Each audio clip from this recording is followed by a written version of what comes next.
Terkait kerukunan di tanah air, saya sudah bersama dengan Dr. Bangun Sitohang, analis kebijakan, ahli media bidang karakter dan wawasan kebangsaan di Ditjen Polpum, Kementerian Dalam Negeri Republik Indonesia. Selamat pagi. Selamat pagi, Bangun. Mas. Selamat pagi, Mas. Iya, salam sehat sebelumnya Pak Bangun. Ya, salam sehat. Selamat pagi juga untuk pemirsa RRI Putih dimanapun berada. Iya. Dan selamat Hari Natal 25 Desember 2022 juga Pak Bangun. Terima kasih. Semoga damai, sukacita Natal juga ya melingkupi Pak Bangun dan juga keluarga. Iya, Pak Bangun, ini kan Pak Wakil Presiden juga menyinggung terkait dengan bagaimana kita menjaga kerukunan di tanah air. Anda melihat bagaimana di era saat ini kerukunan di tanah air kita? Kondisinya seperti apa? Terima kasih, Mas. Saya mengucapkan juga selamat Natal untuk saudara-saudara yang merayakannya.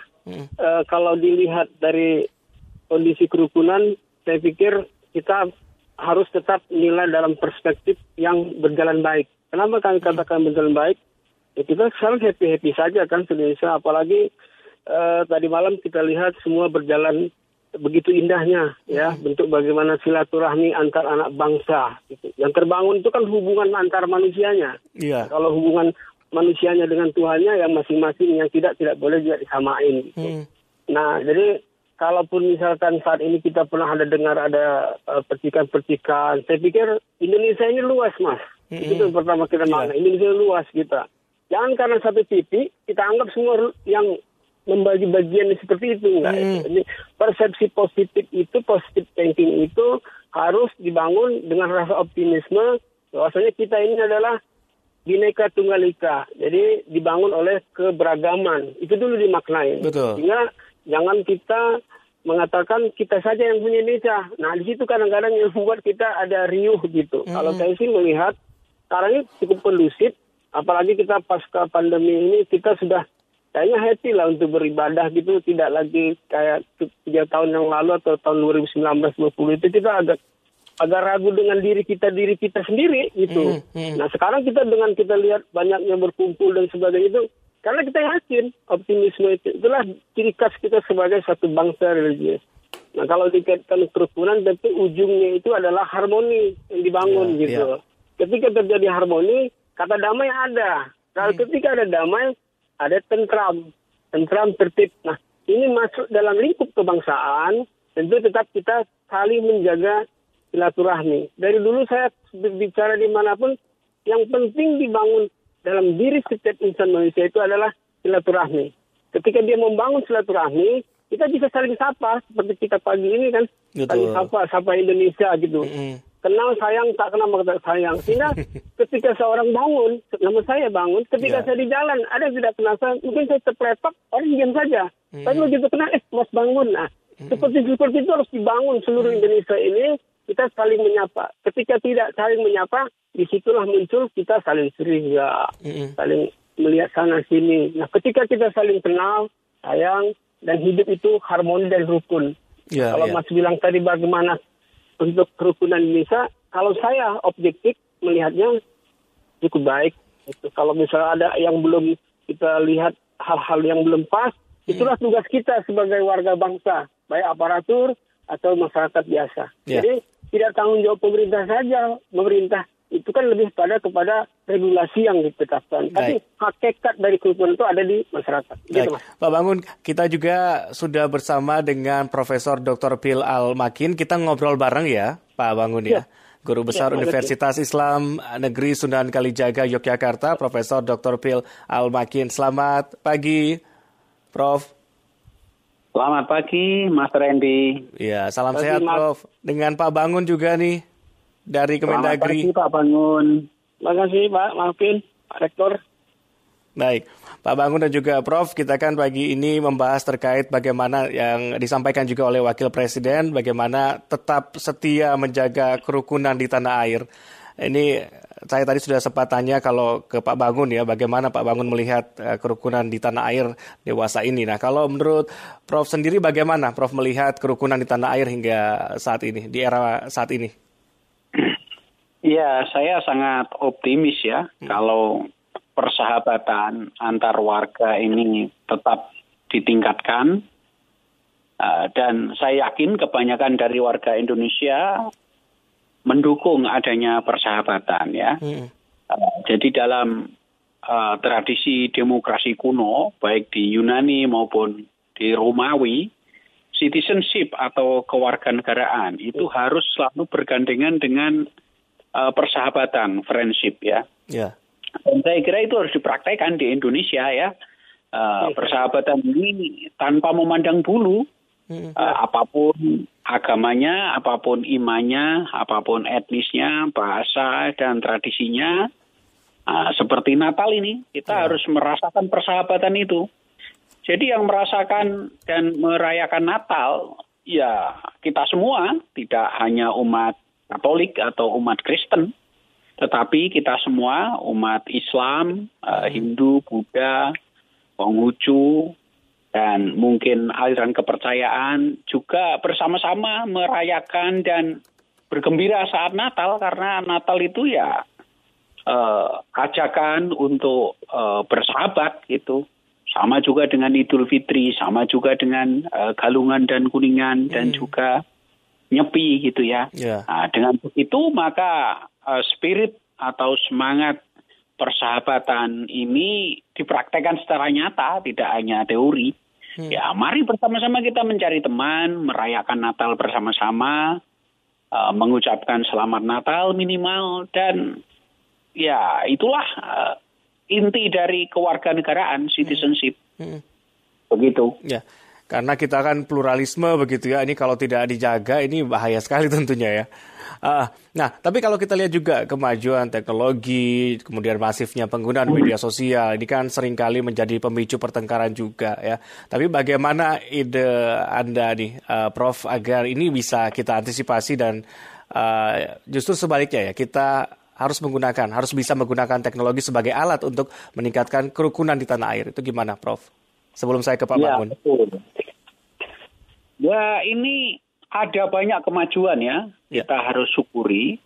Misalnya era tahun 80, tahun 90. Masih ada ajakan jangan mengucapkan lebaran umat lain gitu ya.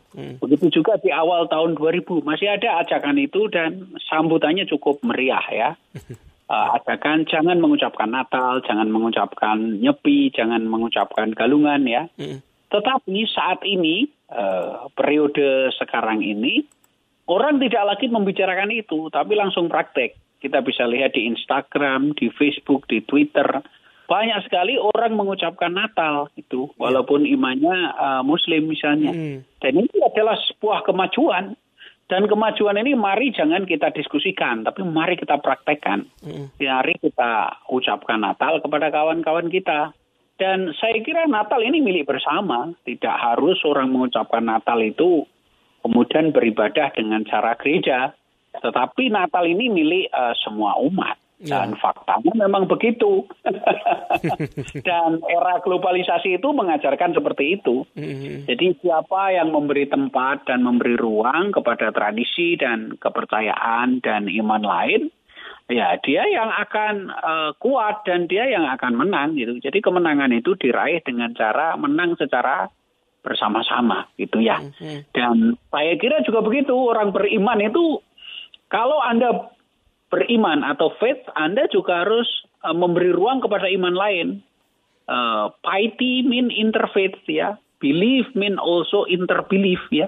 Jadi kalau kita beriman ya harus memberi ruang kepada iman lain, mengapresiasi iman lain. Dan saya kira Natal saat ini sangat optimis saya. Kita bisa lihat itu di media sosial, di Instagram, Facebook, Twitter, bahkan di koran-koran, di TV-TV nasional, semuanya mengucapkan Natal. Ini tanda yang menggembirakan, saya kira, Mas Randy. Iya, jadi kerukunan sebagai kekuatan juga tadi ya, Prof ya. Betul. Kalau Pak Bangun ini bagaimana tanggapannya Pak Bangun? Pertanyaan yang sama juga. Saya pikir sama seperti yang disarankan oleh Prof. Amin tadi. Bahwasanya kita ini kan sebagai satu bangsa kan ada yang namanya forum kerukunan umat beragama. Dengan adanya forum itu kan ada hubungan dari lintas agama umatnya itu bagaimana silaturahminya. Sebenarnya kalau konfliknya di situ aja.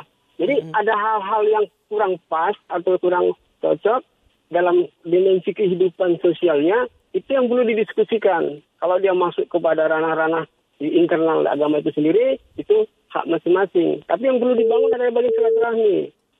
Halo? Iya, silakan. Nah, hubungan antar anak bangsa tersebut. Nah, kalau ini tetap dirawat, kenapa harus dirawat? Karena generasi ini kan bergeser terus, Mas. Ya. Saya selalu mengingatkan kepada kita semuanya, berbicara kebangsaan, harus kita lihat 20 tahun keindonesiaan itu. 08, 28, 45, 65, 28, hampir 98. Sampai kita 2023 ini. Itu bentuk titik kulminasi pergeseran generasi dari milenial ke generasi Z milenial yang hampir saya selalu bilang hampir 60%. Ini kalau nggak dirawat, tapi di 100 tahun, 20 tahun ke depan 2045 ini bangsa ini kita kehilangan jati diri sebagai yang kebinekaannya. Nah itulah apalagi kita sudah masuk era digitalisasi yang banyak sekali tantangan di komunikasi. Kalau tidak dibangun cara pandang perspektif daripada generasi muda dari masa ini, kita khawatir mereka akan lost control dengan semua kebangsaan gitu. Karena dalam bangsa itu ada kemajemukan. Itu dulu kata kuncinya. Dengan kemajemukan itu kita rawat. Jadi tadi kata Pak Prof, bagaimana kita saling mengisilah mana-mana yang kira untuk membangun harmoni. Kalau ibarat gitar itu kan dia berbeda tenar, kali gitarnya beda. Tapi begitu kita setel dengan bagus, lagu apapun enak gitu. Betul. Dan kita juga tidak mengatakan bahwasanya gitar yang kali satu bagus, dua nggak bagus. Tapi di satu suara, itulah harmoni. Nah, ketika harmoni, dengarnya enak. Nah, yang perlu dibangun adalah rasa kesejukan. Kita juga, kan syarat daripada kerukunan itu kan kita saling rendah hati, saling toleransi, saling memberi dan sebagainya. Nah, jadi tidak bisa terlepas, mungkin nanti kalau pas lebaran, teman kita muslim. Nanti mungkin ada lagi acara-acara agama yang lain. Ini yang dijaga adalah hubungannya bagaimana hubungan sosialnya gitu. Jadi kita saling sapa itu seperti sapa Indonesia pagi ini akan bukan bagaimana membangun silaturahmi. Jadi mengingatkan. Mungkin di situ kata kuncinya. Baik. Prof masih bersama kami, Prof.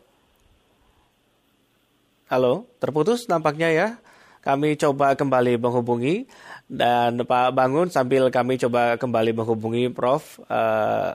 Kalau menurut Anda, dari pandangan Anda ini bagaimana juga untuk peran pemerintah daerah hingga saat ini untuk mewujudkan tadi ya kerukunan di tanah air? Sudah sejauh mana, Pak Bangun? Terima kasih, Mas. Secara lembaganya kan pemerintah dalam hal ini baik di pusat atau di provinsi dan kabupaten kota sudah ada namanya itu Forum Kerukunan Umat Beragama, Mas. Nah itu FUB. Pak Mendagri, Pak Tito selalu mengkonsenkan tolong ini perhatikan ini forum beragama ini. Karena ini yang menjadi cikal bakal kita untuk kita membangun harmoni dan kepentingan lain.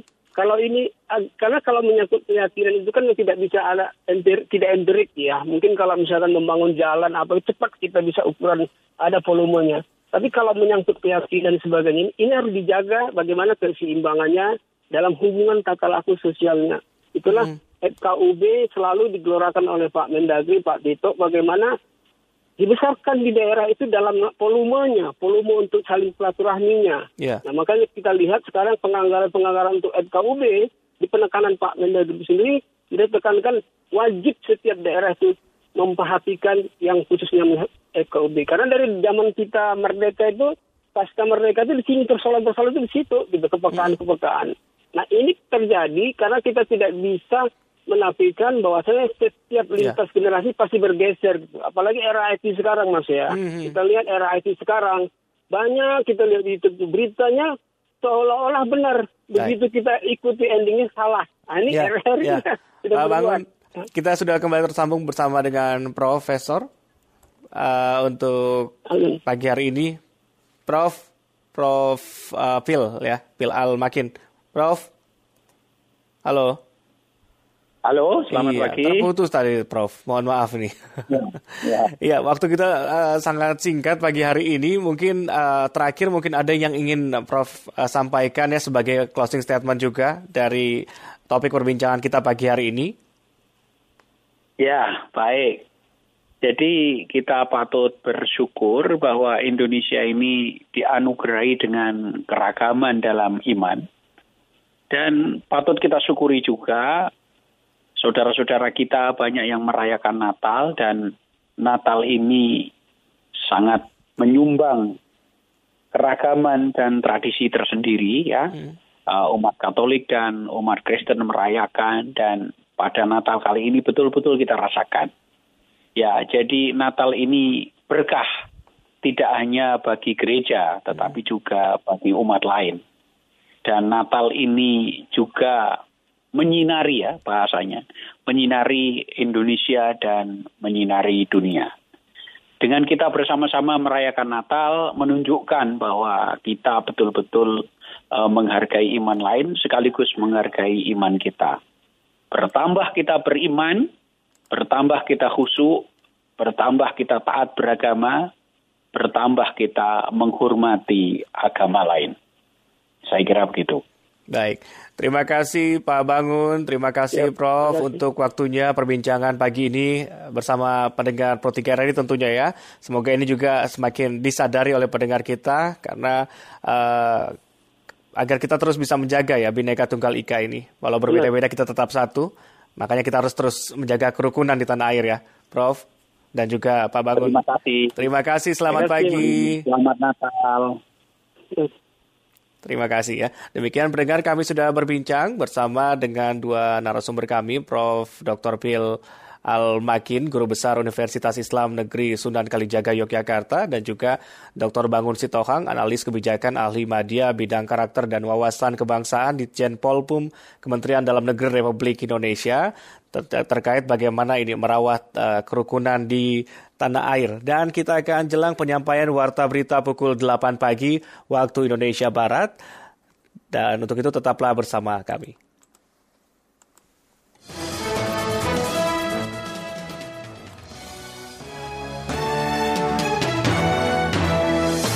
Pro 3, Jaringan Berita Nasional.